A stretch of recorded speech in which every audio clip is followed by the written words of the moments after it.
കോഴിക്കോട് താമരശ്ശേരിയിൽ ആത്മഹത്യ ചെയ്ത അധ്യാപിക അലീന ബെന്നിയുടെ സ്ഥിര നിയമനം മരണശേഷം അംഗീകരിച്ച് ഉത്തരവ്. സിറോ മലബാർ താമരശ്ശേരി രൂപത കോർപ്പറേറ്റ് എഡ്യൂക്കേഷണൽ ഏജൻസി മതിയായ രേഖകൾ സമർപ്പിച്ചതിന് പിന്നാലെയാണ് നടപടി. ഇതോടെ 9 മാസത്തെ ശമ്പളം അലീനയുടെ കുടുംബത്തിന് ലഭിക്കും. എയ്ഡഡ് സ്കൂൾ അധ്യാപിക അലീന ബെന്നി ആത്മഹത്യ ചെയ്ത് 1 മാസം പിന്നിടുന്നതിന് മുൻപാണ് നിയമനത്തിന് അംഗീകാരമായത്. അലീനയെ LPST ആയി മാർച്ച് 15 മുതൽ നിയമിച്ചുള്ള നടപടിക്ക് താമരശ്ശേരി ഉപജില്ലാ വിദ്യാഭ്യാസ ഓഫീസ് അംഗീകാരം നൽകി. പ്രതിദിനം 955 രൂപ നിരക്കിൽ 9 മാസത്തെ ശമ്പളം അലീനയുടെ കുടുംബത്തിന് ലഭിക്കും. കോടഞ്ചേരി സെന്റ് ജോസഫ് LP സ്കൂളിലേക്ക് അലീനയെ മാറ്റി നിയമിച്ചത് മുതലുള്ള ആനുകൂല്യം മാത്രമാണിത്.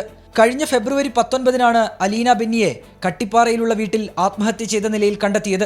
5 വർഷത്തോളം സ്ഥിരം നിയമനമാകാതെയും ശമ്പളമില്ലാതെയും ജോലി ചെയ്തതിന്റെ മനോവിഷമത്തിൽ അലീന ആത്മഹത്യ ചെയ്തെന്നായിരുന്നു കുടുംബത്തിന്റെ ആരോപണം. മതിയായ രേഖകൾ സമർപ്പിക്കാത്തതിനാലാണ് നിയമനം സ്ഥിരപ്പെടാതിരുന്നതെന്ന കുടുംബത്തിന്റെ ആരോപണം തള്ളി താമരശ്ശേരി രൂപത എഡ്യൂക്കേഷണൽ സൊസൈറ്റി രംഗത്തെത്തിയിരുന്നു. 24 കോഴിക്കോട്.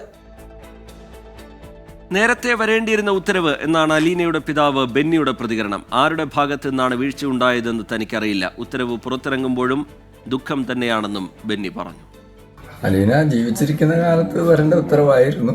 അത് എന്തൊരു കാരണം കൊണ്ട് താമസം വന്നിട്ടുണ്ട്. എന്താണ് ആരുടെ ഭാഗത്തുനിന്നോ മാനേജ്മെന്റ് ഭാഗത്തുനിന്നാണോ ഇനിയിപ്പം ദിവസന്മാരുടെ ഭാഗത്തുനിന്നോ വീഴ്ചതെന്ന് എനിക്ക് പറയാൻ പറ്റില്ല.